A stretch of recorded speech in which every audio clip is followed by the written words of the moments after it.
Hello students, welcome to SPMIS academy. जैसा कि मैंने कल के इकोनॉमिक सर्वे के डिस्कशन में कहा था कि 1 फरवरी को हमने इकोनॉमिक सर्वे डिस्कस कर लिया। अब 2 फरवरी को हम लोग बजट डिस्कस करेंगे। तो आपको पता है कि हमारे फाइनेंस मिनिस्टर निर्मला सीतारमण जी ने कल के दिन बजट रखा है पार्लियामेंट में। तो उन्होंने जो इम्पोर्टेंट बातें बताई हैं, जो हमारे एग्जाम पर्सपेक्टिव से इम्पोर्टेंट है, उसको हम आज डिस्कस करेंगे। आज का जो पूरा का पूरा न्यूज़पेपर एनालिसिस सेशन है 2 फरवरी का, it is dedicated to discussion about the budget for the year 2023-24। All other important issue जो आज के अखबार में आए हैं उसको हम आज कवर नहीं करेंगे। We will cover such issues, these important issues tomorrow और मे बी समडे लेटर। तो चलिए देखते हैं बजट के बारे में। देखिए, जब भी आप यूनियन बजट पढ़ रहे हो तो उसमें आप देखेंगे कि उसके 2 पार्ट होते हैं, part A and part B. Part A में 2 चीज़ें होती हैं मेनली। एक होता है इंडियन इकोनॉमी से रिलेटेड इम्पॉर्टेंट फिगर्स, कितना फिस्कल डेफिसिट रहा है, टैक्स टू जीडीपी रेशियो कितना है, कैपिटल एक्सपेंडिचर कितना है, रेवेन्यू एक्सपेंडिचर कितना है, ये सब चीज़ें इंपॉर्टेंट फिगर्स। दूसरा होता है themes of the budget. Themes of the budget मतलब भारत सरकार किन किन फील्ड्स में इनिशिएटिव्स ले रही है, किन किन फील्ड में नए नए स्कीम्स लेकर के आ रही है, क्या क्या नई नई पॉलिसी लेकर के आ रही है। तो भारत सरकार की ये जो फाइनेंस रिलेटेड पॉलिसीज़ हैं या स्कीम्स हैं वो बताती हैं कि क्या हमारी सरकार की प्रायोरिटीज़ हैं विथ रिस्पेक्ट टू इकोनॉमी। तो इसको हम लोग कहते हैं थीम्स, कि किन किन एरियाज़ में, किन किन सेगमेंट में सरकार काम करने जा रही है। So that is known as themes of the budget. तो हम लोग इसी सीक्वेंस में पढ़ेंगे। पहले पार्ट ए पढ़ेंगे, कुछ इंपॉर्टेंट फिगर्स देखेंगे इकोनॉमी से रिलेटेड। फिर जिन जिन डायरेक्शंस में भारत सरकार फोकस कर रही है उन डायरेक्शंस को कहा जा रहा है थीम्स ऑफ द बजट, उनको हम लोग देखेंगे। और फिर पार्ट बी भी ब्रीफली देखेंगे, टैक्स रिलेटेड चेंजेस। इससे ज़्यादातर सवाल आते हैं नहीं एग्ज़ाम में। जो न्यूज़ चैनल्स में चलता रहता है ना कि टैक्स, इनकम टैक्स इतना हो गया, अब इतना टैक्स भरना पड़ेगा, सिगरेट पे टैक्स बढ़ गया, से घट गया, ये सब चीज़ें जो हैं वो एग्ज़ाम पर्सपेक्टिव से ज़्यादा इंपॉर्टेंट होती नहीं है। वो सब आम जनता को कितना टैक्स भरना है उस पर्सपेक्टिव से इंपॉर्टेंट है, इसलिए अखबारों में या न्यूज़पेपर्स में चलता है वो। But part B is not very significant from exam perspective and that is why we will cover it in a very brief manner. तो पार्ट ए, जैसा कि मैंने आपको बताया, it will have 2 segments, important figures and themes of the budget. Important figure जैसे कि expenditure, fiscal deficit, revenue deficit, subsidies to different sectors, that will see. लेकिन themes of the budget देखा जाए इस साल का, तो इस साल का जो थीम है उसको नाम दिया गया है भारत सरकार द्वारा, या फाइनेंस मिनिस्टर जी ने अपने बजट प्रेजेंटेशन में इस साल के थीम को नाम दिया है सप्तऋषि। सप्तऋषि इसको इसलिए कहा जा रहा है क्योंकि 7 एरियाज में फोकस किया जाएगा। Inclusive development, reaching the last mile, infrastructure and investment, unleashing the potential, green growth, youth power and financial sector, इसलिए इनको कहा गया सप्तऋषि। तो सबसे पहले इंपॉर्टेंट फैक्ट्स एंड फिगर्स को देखते हैं इकोनॉमी से रिलेटेड, और फिर हम लोग सप्तऋषि यानी कि इन 7 एरियाज पे क्या क्या इनिशिएटिव्स लिए हैं भारत सरकार ने with help of budget announcement, उनको देखेंगे। तो अगर बजट के फिगर्स की बात की जाए तो उसमें सबसे इंपॉर्टेंट फिगर होता है एक्सपेंडिचर का, कि कितना हमारी सरकार खर्च कर रही है और किस किस फील्ड में खर्च कर रही है। तो total expenditure for the upcoming year 2023-24, इसीलिए इस साल जो अपकमिंग ईयर का जो बजट रखा जाता है उसको कहा जाता है बजट एस्टीमेट, क्योंकि ये साल तो अभी शुरू भी नहीं हुआ है। तो इस साल के लिए आप एट मैक्स एस्टीमेट ही तो दे सकते हैं, अंदाज़ा ही तो दे सकते हैं। सो अपकमिंग ईयर के लिए होता है बजट एस्टीमेट। तो आने वाला साल अपकमिंग ईयर 2023-24 जिसके लिए हमारी सरकार ने अभी बजट रखा है, उसके हिसाब से, उस एस्टीमेट के हिसाब से 45 लाख करोड़ रुपए एक्सपेंडिचर होंगे। उस 45 लाख करोड़ में से लगभग 10 लाख करोड़ जो है वो कैपिटल एक्सपेंडिचर होगा। कैपिटल एक्सपेंडिचर का सिग्निफिकेंस तो आप समझते ही हैं। Capital expenditure helps in asset creation mainly. तो असेट क्रिएशन पे अगर हम खर्च करेंगे आज तो that will become remunerative in future. Effective capital expenditure is 13.71 lakh crore which is 4.5% of the GDP. Effective capital expenditure क्या होता है? तो इफेक्टिव कैपिटल एक्सपेंडिचर इज जो नॉर्मल आपने कैपिटल एक्सपेंडिचर किया, यानी कि असेट को परचेज करने में जो आपने इन्वेस्टमेंट किया, plus upgrading of the existing fixed assets, उसको भी कहा जाएगा effective capital expenditure minus cell of fixed assets during the accounting period and depreciation, ये होता है इफेक्टिव कैपिटल एक्सपेंडिचर। भाई आपकी पहले से कोई बिल्डिंग थी, आपने उसमें 4 फ्लोर की जगह पे 5वां फ्लोर बना दिया, तो वो भी तो कैपिटल एक्सपेंडिचर होगा ना। आपकी बिल्डिंग डेप्रिसिएट होगी तो उसको कैपिटल एक्सपेंडिचर से डिक्रीज किया जाना चाहिए ना। So that is how capital expenditure is, effective capital expenditure is something different from in general capital expenditure. तो इफेक्टिव कैपिटल एक्सपेंडिचर एग्जैक्टली बताता है कि हमारा ओवरऑल असेट कितना बढ़ रहा है या घट रहा है, और effective capital expenditure is 13.71 lakh crore which is 4.5% of the GDP, which is a significant number.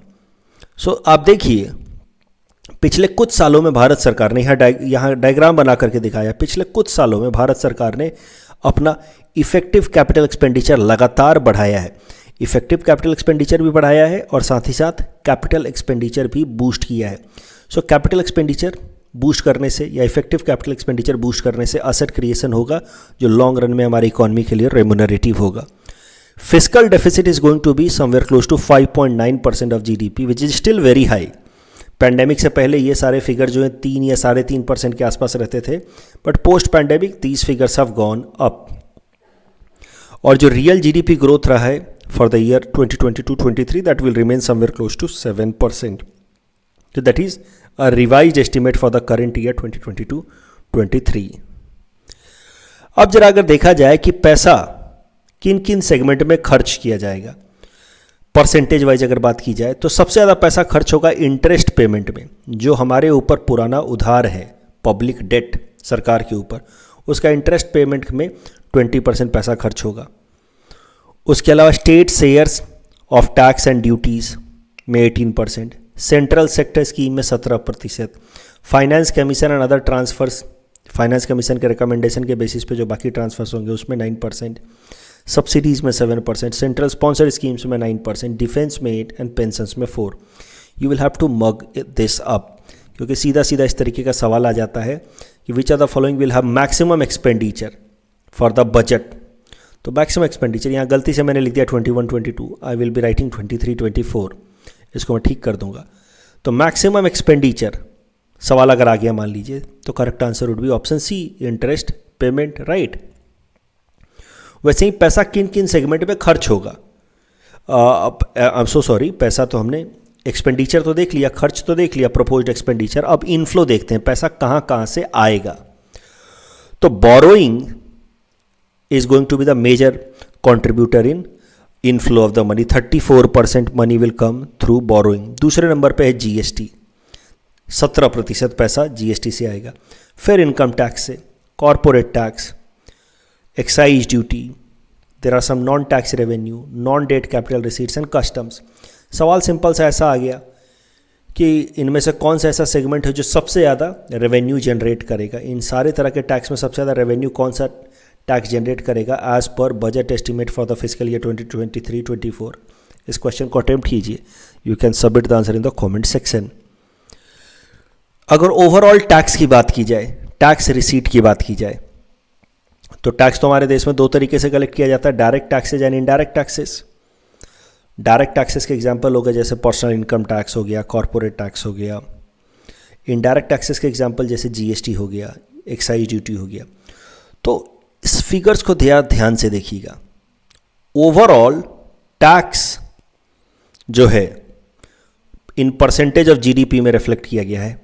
Tax collected is somewhere close to 11.1% of the GDP, लेकिन उसमें the direct tax is somewhere close to 6% of the GDP, while indirect tax is 5.1% of the GDP.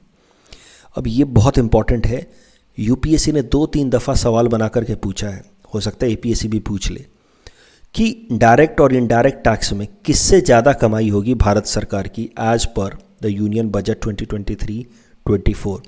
तो union budget 2023-24 के budget estimate के हिसाब से direct tax से ज़्यादा कमाई होगी, इनडायरेक्ट टैक्स से रिलेटिवली कम होगी। डेफिसिट की बात की जाए तो जैसा कि मैंने आपको बताया, fiscal deficit 5.9% of the GDP रहने वाला है as per the budget estimate for the year 2023-24। But उसमें भी revenue deficit is somewhere close to 2.9% revenue deficit, and then You see, primary deficit is 2.3% and effective revenue deficit is 1.7%. अगर आपको मेरी basic classes याद होंगी, जो मैंने basic economy classes ली हैं, तो आपको वहाँ पे इन सारे टर्म्स का मतलब पता होगा, याद आप कर पा रहे होंगे. Fiscal deficit, primary deficit, revenue deficit, और सबका सिग्निफिकेंस भी आप समझ पा रहे होंगे, राइट. और भी कुछ फिगर्स की बात की जाए, पिछले 9 सालों में इस बजट में बताया गया है कि क्या क्या इंपॉर्टेंट चीज़ें की गई हैं. 11.7 crore household toilets have been created under Swachh Bharat mission. If you are able to mug up these facts and if you directly quote कि this fact has been taken from union budget, then you will fetch more marks in mains. 9.6 crore LPG connections under Ujjwala Yojana, 220 crore vaccinations, 47.8 crore bank accounts under Pradhan Mantri Jan Dhan Yojana, 44.6 crore people covered under Pradhan Mantri Suraksha Bima and Pradhan Mantri Jeevan Jyoti Yojana.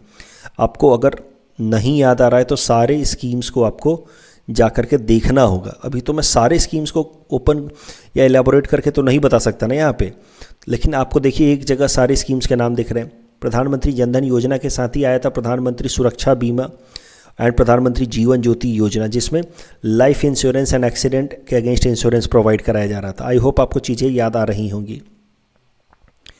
2.2 lakh cash transfer to about 11.4 crore farmer under PM Kisan scheme. PM Kisan scheme भी मैं आपको करा चुका हूँ newspaper analysis में, current affairs में revise भी करा रहा हूँ फॉर अपकमिंग एपीएससी प्रीलिम्स. वहाँ भी कराया शायद से मैंने पीएम किसान, अभी तक करा दिया शायद से डे 13 तक में.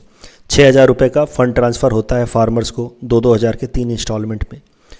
And per capita income, that is also an important figure, याद रखना है. Per capita income has gone up to 1.97 lakh, यानी कि ऑन एन एवरेज हमारे देश में इंसान 1.97 लाख रुपीस कमाता है पर ईयर. अब जरा थीम्स पे आ जाते हैं. तो 7 जो थीम्स हैं वो हैं inclusive development, reaching the last mile, youth power, financial sector, growth, green growth, unleashing the potential, infrastructure investment. Finance minister ji ने अपनी बजट स्पीच की शुरुआत ही इससे की कि ये पहला बजट होगा इन द अमृत काल. आपको पता होगा कि अब हमारे आज़ादी का 75वां साल शुरू हो गया है. तो 75वां 76th ईयर शुरू हो गया, 75 साल पूरे हो गए, 76th ईयर शुरू हो गया.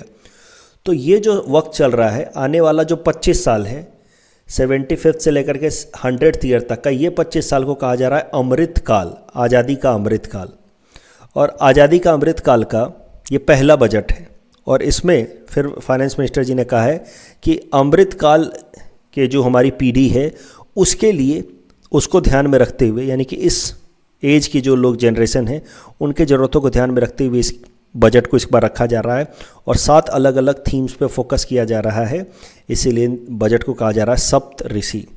फोकस रहेगा opportunities for citizens, specially focus on youth with the idea of job creation. तो ये सप्त ऋषि हैं, 7 थीम्स, इन पे के करके चर्चा करते हैं. पहला थीम है इंक्लूसिव डेवलपमेंट.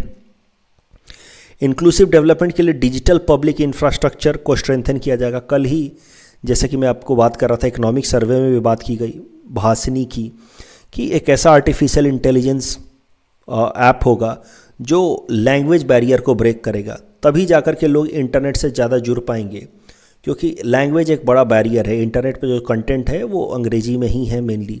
तो डिजिटल पब्लिक इंफ्रास्ट्रक्चर स्ट्रेंथन किया जाएगा. That will help in agriculture sector improvement also, because there will be an open source, open standard, interoperable public goods. Agriculture accelerator fund, तो एक फ़ंड बनाया जाएगा rural areas में. देखिए rural areas में main समस्या क्या है कि वहाँ पे कोल्ड स्टोरेज या फिर फूड प्रोसेसिंग का जो इंफ्रास्ट्रक्चर है वो बहुत ज़्यादा अच्छा है नहीं. तो अब इसके लिए रूरल एरियाज़ में एग्रीकल्चर रिलेटेड इंफ्रास्ट्रक्चर को स्ट्रेंथन करने के लिए एग्रीकल्चर एक्सेलरेटर फंड बनाया जाएगा. Agriculture credit up to ₹20 lakh crore for focus on animal husbandry, dairy and fisheries. तो कोशिश की जाएगी कि फार्मर्स को फॉर्मल सेक्टर से लगभग 20 लाख करोड़ तक का क्रेडिट मिले, जिसकी मदद से वो एनिमल हस्बेंड्री, डेयरी या फिशरीज में इन्वेस्टमेंट कर पाएँ. प्रधानमंत्री मत्स्य संपदा योजना, फिशरीज प्रोडक्शन को इंक्रीज़ करने के लिए ये स्कीम अनाउंस किया गया है. 6,000 करोड़ रुपए का। देखिए, कोई ज़रूरी नहीं है कि जिन जिन स्कीम्स का यहाँ नाम लिया फाइनेंस मिनिस्टर जी ने बजट अनाउंसमेंट में, उन स्कीम्स को अभी ही लॉन्च किया जा रहा है या अभी अनाउंस किया जा रहा है। स्कीम्स पहले से भी चल रहे हैं, लेकिन ये बस अनाउंस करके बताया जा रहा है कि देखिए इस डायरेक्शन में सरकार काम कर रही है और इस पे ये स्कीम्स पहले से चल रहे हैं। इस साल हमने इसमें बजटरी एलोकेशन बढ़ा दिया। तो this is how the themes indicate कि the areas of priorities of the government, जो भी थीम बताया जाता है, तो थीम है इंक्लूसिव डेवलपमेंट। इंक्लूसिव डेवलपमेंट में एग्रीकल्चर पे फोकस किया जा रहा है। एग्रीकल्चर में हॉर्टिकल्चर एक्टिविटीज़ को प्रमोट करने के लिए आत्मनिर्भर क्लीन प्लांट प्रोग्राम लाया जाएगा, जिसमें disease free quality planting materials provide कराए जाएंगे। मिलेट को नाम दिया गया है श्री अन्न, और इंडिया फोकस करेगा कि मिलेट में वो वर्ल्ड लीडर बन जाए, और इसके लिए Indian institute of millet research लगाया जाएगा हैदराबाद में। तो आपको पता होगा कि यूएन ने भी इस साल को 2023 को international year of millet declare किया है। India is trying to capitalize on it and is trying to put India at the core of millet production. साहकार से समृद्धि इनिशिएटिव, साहकार से समृद्धि इनिशिएटिव का मेन पर्पस है कि फार्मर्स की कोऑपरेटिव सोसाइटीज़ बना करके उनकी क्रेडिट नीड्स को पूरी कराई जाए। तो government is planning to have multiple cooperative societies for farmer next 5 year. इसको नाम दिया गया साहकार से समृद्धि। सीधा सीधा आपसे पीटी में पूछ लेंगे वो, साहकार से समृद्धि initiative announced by the government और finance minister in the budget presentation means what. Inclusive development जो पहला प्रायोरिटी है, उसमें एजुकेशन एंड स्किलिंग की अगर बात की जाए तो टीचर्स की ट्रेनिंग का जो तरीका है उसको इम्प्रूव किया जाएगा। Teachers training will be done via district institute of education and training diet. तो डाइट बनाए जाएंगे डिस्ट्रिक्ट लेवल पे जो टीचर्स की ट्रेनिंग पे फोकस करेगा। नेशनल डिजिटल लाइब्रेरी सेटअप किया जाएगा जहाँ पे ऑनलाइन तरीके से बच्चे अलग अलग बुक्स को एक्सेस कर पाएँ। और जो पैंडेमिक के टाइम में स्टडी आवर्स बर्बाद हुए हैं बच्चों के, जिससे उन थोड़ा पीछे चले गए हो पढ़ाई में, ये आपको असर रिपोर्ट में भी दिखता है। तो उसके लिए national book trust and children book trust को कहा गया है कि वो फिजिकल लाइब्रेरीज़ के अंदर थोड़े बहुत नॉन करिकुलर या एक्स्ट्रा करिकुलर चीज़ें भी कराएं, जिससे बच्चों का जो सोचने समझने की ताकत है, जो इम्प्रूवमेंट है, जो पैंडेमिक के वक्त रुक गया था, उसको मेकअप किया जा सके। उसके अलावा the states will be encourage to set up physical libraries at panchayat and ward level. So this is another initiative under first priority, that is inclusive development. फिर हेल्थ पे भी फोकस किया जाएगा, that is first priority inclusive development. उसमें agriculture पे काम किया जा रहा है, एजुकेशन पे काम किया जा रहा है। अब हेल्थ की बात की जाए तो 157 new nursing colleges will be established in colocation with existing 157 medical colleges. तो मेडिकल कॉलेजेस के साथ नर्सिंग कॉलेजेस भी बनाए जाएंगे। A mission to eliminate sickle cell anaemia by 2047 has been launched. तो सिकल सेल अनीमिया क्या होता है, न्यूज़पेपर एनालिसिस में मैं करा चुका हूँ, कैसे वो ब्लड सेल्स जो हैं वो उनका स्ट्रक्चर जो है वो बदल जाता है, वो हार्ड हो जाते हैं, that constricts the flow of blood in our body leading to anaemia and iron deficiency. तो वो सब हम देख चुके हैं। अब सिकल सेल अनीमिया का जो प्रॉब्लम है ट्राइबल्स के अंदर मेजरली ये देखा जाता है। तो सिकल सेल अनीमिया के प्रॉब्लम को पूरी तरह से एलिमिनेट करने के लिए एक मिशन लॉन्च किया गया है। 2047 तक सिकल सेल अनीमिया को ख़त्म कर दिया जाएगा। सो that is another initiative under first priority, that is inclusive development. अब जब सेकेंड प्रायोरिटी की बात की जाए, रीचिंग द लास्ट माइल, यानी कि जो पिछड़े से पिछड़ा इंसान है हमारे देश में, ट्राइबल्स हो गए, गरीब लोग हो गए, बैकवर्ड रीजन्स हो गए, उन लोगों का इम्प्रूवमेंट या डेवलपमेंट कैसे कराया जाए।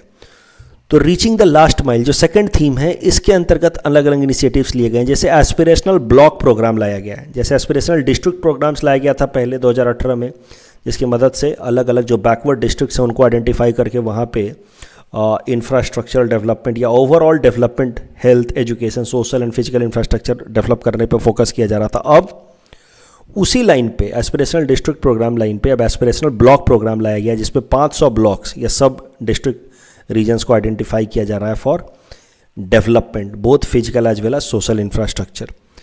जो पर्टिकुलरली वल्नरेबल ट्राइबल ग्रुप्स हैं हमारे देश के, 75 पर्टिकुलरली वल्नरेबल ट्राइबल ग्रुप्स, उनके लिए एक स्कीम अनाउंस की गई है, प्रधानमंत्री particularly vulnerable tribal group development mission. 15,000 crore रुपए खर्च किए जाएंगे आने वाले 3 साल में और डेवलपमेंट एक्शन प्लान लाया जाएगा for these tribals. Centre the central government will recruit 38,800 teachers and support them for 740 Eklavya model residential school. Eklavya model residential schools क्या होते हैं? ट्राइबल पॉपुलेशन के जो बच्चों के लिए रेजिडेंशियल स्कूल्स बना रही है सरकार. ऐसे एरियाज़ में बनाया जाएगा मेनली जहाँ पे 50% से ज़्यादा ट्राइबल पॉपुलेशन है. तो एकलव्य मॉडल रेजिडेंशियल स्कूल के लिए 38,800 टीचर्स को अपॉइंट और ट्रेन किया जा रहा है. भारत श्री इनिशिएटिव. भारत श्री इनिशिएटिव का फुल फॉर्म है Bharat shared repository of inscriptions. तो जैसे कि लास्ट माइल रीच करने की बात की जा रही है, तो जो काफ़ी सारे जो बैकवर्ड पिछड़े हुए कम्युनिटी के या ट्राइब के लोग हैं, उनकी मान लीजिए कोई अलग कोई लैंग्वेज है, स्क्रिप्ट है, तो उसको प्रोटेक्ट करना ये उनका अधिकार है, guaranteed under article 29 of the constitution. तो अब उसको प्रोटेक्ट करने के लिए एक इनिशिएटिव लाया जा रहा है Bharat Shri, which will be an digital epigraphy museum which will digitize about 1 lakh ancient inscription. तो जो पुराने इंस्क्रिप्शंस हैं उनको वो डिजिटाइज करेगा अंडर दिस भारत श्री योजना. सीधा प्रीलिम्स में आपसे पूछ लेगा भारत श्री योजना is associated to which of the following. Answer would be digitalization of ancient inscription. Priority number 3 is about infrastructure and investment. तो इस पर तो हमने थोड़ी सी चर्चा पहले ही कर ली है कि कैपिटल इन्वेस्टमेंट को काफ़ी ज़्यादा बढ़ाया जा रहा है. You see the first thing itself that we discussed, this वाला, this is basically done as per the third priority. The third priority infrastructure and investment. तो capital infrastructure investment has gone up by 3.3% of the GDP. Effective capital expenditure has gone up to 13.7 lakh crore, which is 4% of the GDP, 4.5% of the GDP. Infrastructure को develop करने के लिए क्या किया जा रहा है? 50 ईयर्स का इंटरेस्ट फ्री लोन प्रोवाइड कराया जा रहा है स्टेट गवर्नमेंट्स को, ताकि उन पैसों को वो लेकर के इंफ्रास्ट्रक्चर डेवलपमेंट पे लगा सकें. That is another initiative under infrastructure development. एक और इंपॉर्टेंट इनिशिएटिव लिया गया इंफ्रास्ट्रक्चर डेवलपमेंट के लिए. प्रायोरिटी सेक्टर लेंडिंग नॉर्म्स आप जानते होंगे, जो बैंक्स होते हैं कॉमर्शियल बैंक, उनको अपना overall adjusted net bank credit का 40% 8 प्रायोरिटी एरियाज़ में देना होता है. अगर प्रायोरिटी सेक्टर लेंडिंग में शॉर्टफॉल होता है, यानी कि मान लीजिए 40% देना था लेकिन आपने बस 35% ही दिया, तो 5% का अगर शॉर्टफॉल होता है तो बैंक्स को वो जो शॉर्टफॉल अमाउंट है उसको कंट्रीब्यूट करना होगा टू ए सेपरेट फंड जिसका नाम है urban infrastructure development fund. That will be established as per the announcement in this budget. तो बैंक जो भी शॉर्टफॉल होगा इसमें प्रायोरिटी सेक्टर लेंडिंग में, वो कंट्रीब्यूट करेगा shortfall amount to this urban infrastructure development fund. और अर्बन इंफ्रास्ट्रक्चर डेवलपमेंट फंड जो होगा that will be managed by national housing bank. और नेशनल हाउसिंग बैंक की जिम्मेदारी होगी कि टियर 3 और टियर 2 सिटीज़ में अर्बन इंफ्रास्ट्रक्चर को वो स्ट्रेंथन करें. इंफ्रास्ट्रक्चर की खासियत क्या होती है? Infrastructure has multiplier impact on the economy. अगर इंफ्रास्ट्रक्चर जैसे कि रोड अच्छा होगा, रेलवे अच्छा होगा, बिजली अच्छी आएगी और कंसिस्टेंट तरीके से आएगी, तो that will lead to growth and employment in the economy. So infrastructure has multiplier impact. Priority number 4 in Saptarishi is about unleashing the potential. तो अनलीशिंग द पोटेंशियल समझिए क्या है ये कह रहा है कि हमारे देश के इकोनॉमी के अंदर इतना सारा पोटेंशियल है, लेकिन कुछ फैक्टर्स के कारण वो पोटेंशियल खुल करके सामने नहीं आ रहा. उसमें से एक बड़ा फैक्टर है ट्रेड रिलेटेड डिस्प्यूट्स. किसी ने केस कर दिया किसी कंपनी पे. अभी हर कंपनी जब कुछ काम करेगी तो कुछ ना कुछ गलतियां तो हो ही सकती हैं. थोड़ा बहुत टैक्स रिलेटेड डिस्प्यूट हो गया, तो अब उन गलतियों के कारण मैटर को बहुत ज़्यादा कोर्ट में ड्रैग किया जाए तो इससे क्या होगा? कंपनी का प्रोडक्शन हैम्पर होगा. तो ट्रेड रिलेटेड डिस्प्यूट्स को रिजॉल्व करने के लिए फिर लाया गया Jan Vishwas bill. Ease of doing business improve किया जाएगा. उसके लिए 39,000 से भी ज़्यादा कंप्लायंसेस को हटा दिया गया, ख़त्म कर दिया गया. उसकी ज़रूरत नहीं है. अलग अलग तरह के चीज़ों में कंपनी आप चलाते हैं तो अलग अलग तरह का आपको कंप्लायंस लेना है, वो सब चीज़ों को हटा दिया गया है, reduced. More than 39,000 of compliances that have to be taken by different kinds of company has been done away by amendment in the Companies Act 2013.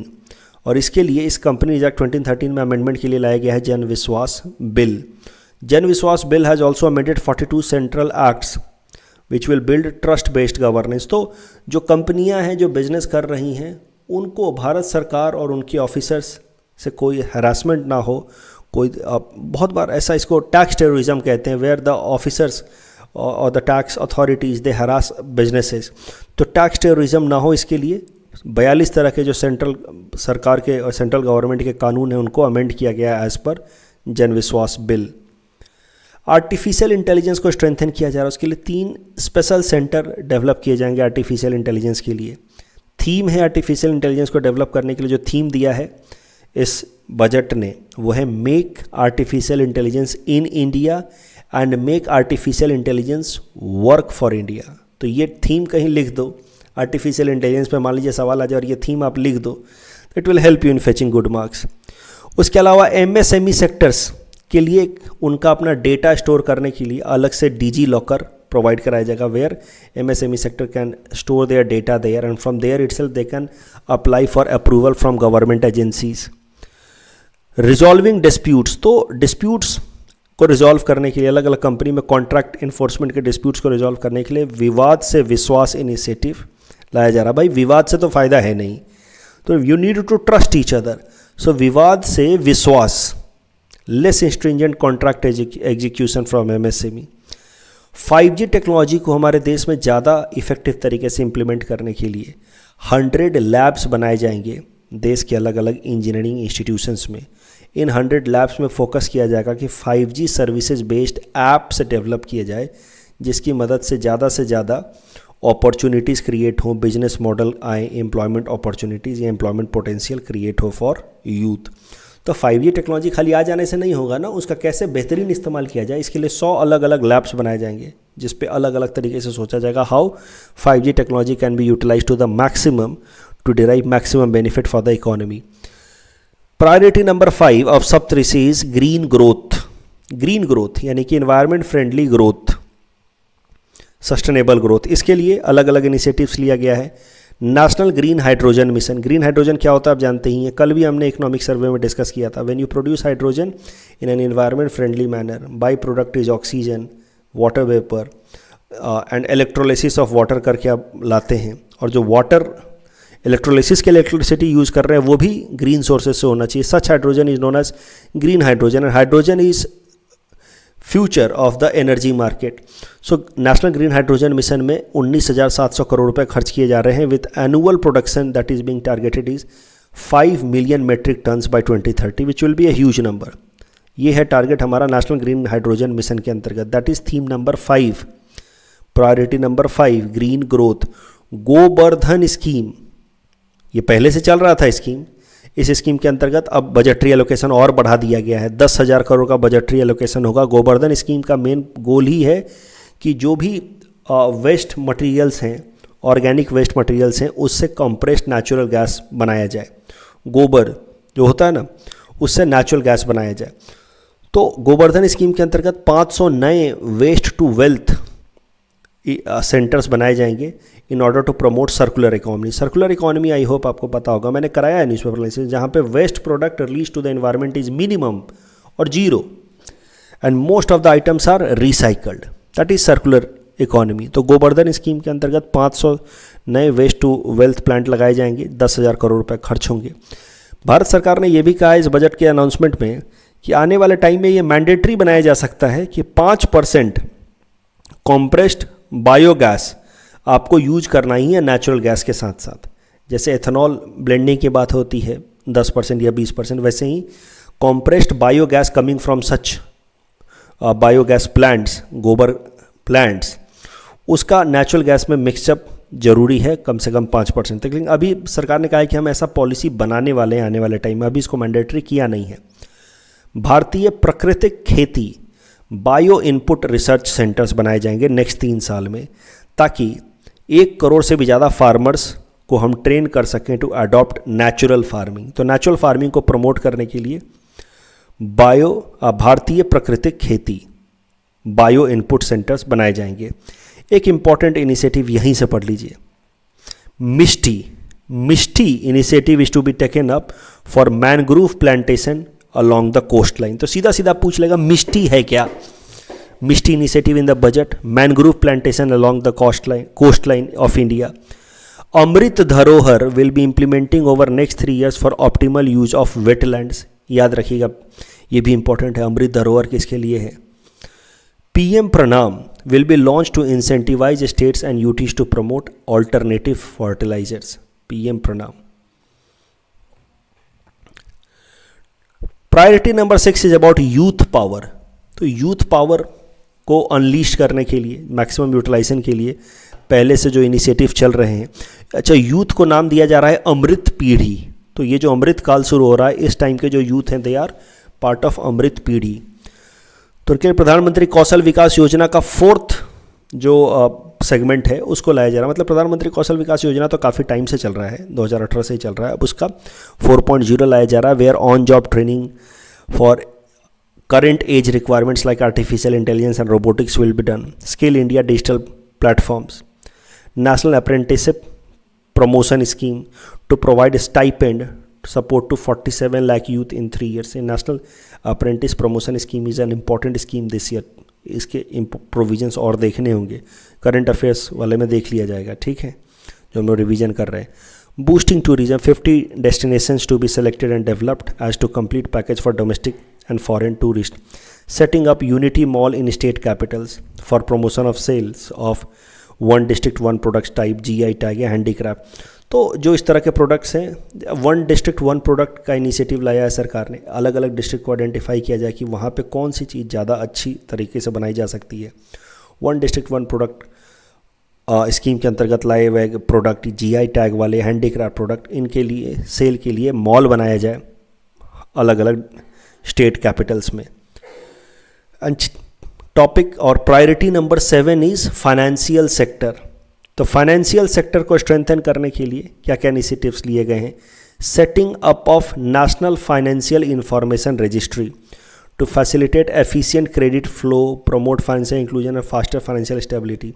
तो एक सेंट्रल लेवल पे नेशनल फाइनेंशियल इंफॉर्मेशन रजिस्ट्री होगी तो bank fraud से बचा जा सकता है। इस तरह के जो भी इंफॉर्मेशन असिमेट्री के चैलेंजेज हैं, नीरव मोदी, विजय माल्या लोग जैसे लोग क्या करते हैं, एक बैंक से लोन लेते हैं, फिर दूसरे से लोन लेकर के पहले का चुका देते हैं, फिर तीसरे से लेकर के दूसरे का चुका देते थे। ये सब चीज़ें नहीं होंगी when there is national financial information registry where there will be free flow of information.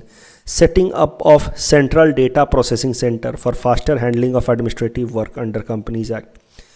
And 9,000 crore का एक क्रेडिट गारंटी फंड बनाया जा रहा है for MSME so that MSMEs को ईजिली लोन मिल जाए। बाकी कुछ छोटे मोटे इनिशिएटिव्स भी हैं जैसे benefits for senior citizens and all, initiatives to promote business activities in gift city and all, but these are less important. अब पार्ट बी में आ जाते हैं। पार्ट बी, जैसा कि मैंने आपको पहले ही कहा था, ये न्यूज़ वगैरह में, न्यूज़ चैनल्स वगैरह इसी पे मेनली चर्चा करते हैं, लेकिन एग्जाम्स में नॉर्मली यहाँ से सवाल आता नहीं है, बट फिर भी देख लेते हैं। पर्सनल इनकम टैक्स में एक बदलाव लाया गया है। 7 लाख से कम इनकम वाले लोगों को टैक्स में रियायत दे दी गई है, छूट दे दी गई है। For those below 7 lakh under the new scheme will have to pay 0 tax, that is okay. But if you earn more than 7 lakh then there is new provision. उस केस में आपको 3 लाख तक की इनकम पे फुल एग्जेम्पशन है, कोई टैक्स नहीं देना है। 3 लाख से 6 लाख की इनकम पे 5% देना है। 6 लाख से 9 लाख पे 10% देना है। 9 लाख से 12 लाख पे 15%। अब ये रटने की ज़रूरत नहीं है, मैंने कभी नहीं देखा है in last 10-12 years of paper कि वो आपसे पूछें कि अगर मेरा इनकम 10 लाख है या 20 लाख है तो मुझे कितना टैक्स भरना होगा। But yet you should know this, मोटा मोटा फिगर, ये 7 लाख से नीचे की इनकम को एग्जेम्प्ट कर दिया उन्होंने। और थोड़ा सा इनकम स्लैब जिसके नीचे कोई लोन इनकम नहीं देना even if you earn more than 7 lakh, ये समय बदलाव किए हैं। पहले 2.5 लाख से कम पे कोई इनकम टैक्स नहीं था, अब 3 लाख से कम पे कोई इनकम टैक्स नहीं है। बात की जाए इनडायरेक्ट टैक्सेस की, तो इनडायरेक्ट टैक्स में एक ही चीज़ जो है शायद से जिस पे सवाल बन जाए पीटी में, मुझे लगता है वो है कि national calamity contingent duty NCCD, एक एक्स्ट्रा तरीके का टैक्स लगाया जा रहा है on specified cigarettes which will be go up by 16%। तो एक नया तरीके का टैक्स सिगरेट्स पे, कुछ स्पेसिफिक सिगरेट्स पे लगाया जा रहा है, नेशनल कैलामिटी कंटिजेंट ड्यूटी। उसके अलावा इनडायरेक्ट टैक्स प्रपोजल पढ़िए, green mobility to exempt excise duty on GST paid on compressed biogas, electronics and all. I don't think इतना स्पेसिफिक वो आपसे कभी पूछेगा, बहुत होगा तो मुझे लगता है इस पूरे सेगमेंट में ये वाली बात है, पूछ लेगा नेशनल कैलेमिटी कंटिजेंट ड्यूटी है क्या, राइट, उसके अलावा और कुछ नहीं आएगा। चलिए, मेरे हिसाब से ये बजट में इम्पॉर्टेंट एरियाज़ थे, जो ऐसी ऐसी बातें मैंने बताई है ना, ये सब इम्पॉर्टेंट हैं। अमृत धरोहर क्या है, मिष्टी क्या है, पीएम प्रणाम क्या है, विवाद से विश्वास क्या है, ये सब चीज़ें इंपॉर्टेंट हैं, इनको मैंने करा दिया है। मुझे नहीं लगता इससे बाहर कोई सवाल बजट में बनना चाहिए। So thanks for watching, will meet again tomorrow with newspaper analysis. जो इंपॉर्टेंट टॉपिक्स फर्स्ट या सेकेंड फरवरी को रह गए हैं उनको कल से हम लोग कवर करना शुरू करेंगे।